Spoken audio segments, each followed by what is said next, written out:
நல்ல உதிரி உதிரியா சூப்பரான டேஸ்டில் லெமன் சாதம் எப்படி செய்யலாம் அப்படின்னு தான் நம்ம இன்னைக்கு பார்க்க போறோம். பிகினர்ஸா இருக்கிறவங்களுக்கு இந்த சாதம் ரொம்பவே யூஸ்ஃபுல்லா இருக்கும். சாப்பிட்றதுக்கு ரொம்ப சாஃப்டாகவும் டேஸ்டாகவும் இருக்கும். அதே நேரத்தில் நம்ம சிம்பிளாகவும் செஞ்சு முடிச்சிடலாம். இப்போ வாங்க அது எப்படி செய்யலாம் அப்படிங்கிறத பார்க்கலாம். நல்ல சாதத்தெல்லாம் போட்டு பெரட்டுற மாதிரி அகலமான கடாயை பார்த்து எடுத்து வச்சுக்கோங்க. இந்த சாதத்தை பொறுத்தவரை நம்ம நல்லெண்ணெயில தான் செய்யணும். அப்பதான் சூப்பரா இருக்கும். ஒரு 2 ஸ்பூன் அளவுக்கு நான் நல்லெண்ணெய் சேர்த்துக்கிறேன்.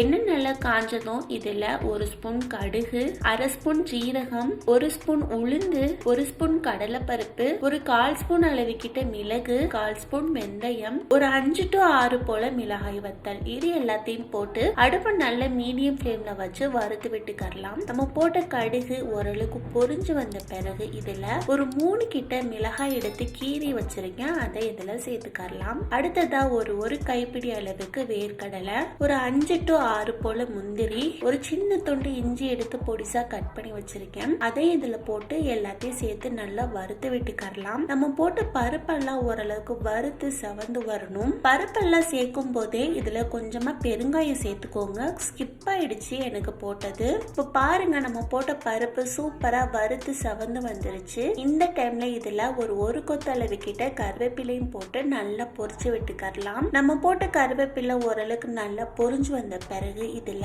ஒரு 1/2 ஸ்பூன் அளவுக்கு மஞ்சத்தூளும் போட்டு அந்த எண்ணெயிலேயே நல்லா வறுத்து விடுங்க. அப்பதான் லெமன் சாதத்துக்கு நல்ல ஒரு கலர் கொடுக்கும். சூப்பரா எல்லாம் மிக்ஸ் ஆகி வந்துருச்சு.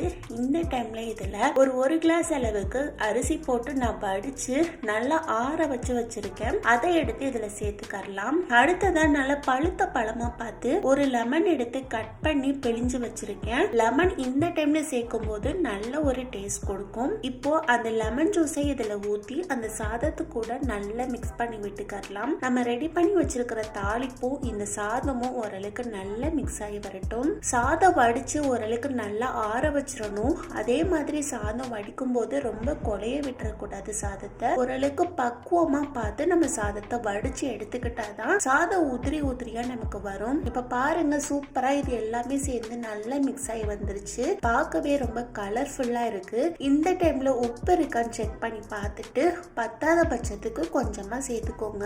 அடுத்ததா கொஞ்சமா கொத்தமல்லி இலையும் போட்டு அது கூட சேர்த்து நல்லா மிக்ஸ் பண்ணி விட்டுக்கரலாம். பாருங்க, சூப்பரான டேஸ்ட்ல நல்ல உதிரியா ஒன்னோட ஒண்ணு ஒட்டாம நமக்கு லெமன் சாதம் ரெடி. கண்டிப்பா இந்த மாதிரி செஞ்சு ட்ரை பண்ணி பாருங்க. ட்ரை பண்ணி பார்த்துட்டு எப்படி இருந்தது அப்படிங்கறத கமெண்ட் பாக்ஸ்ல கமெண்ட் பண்ணுங்க.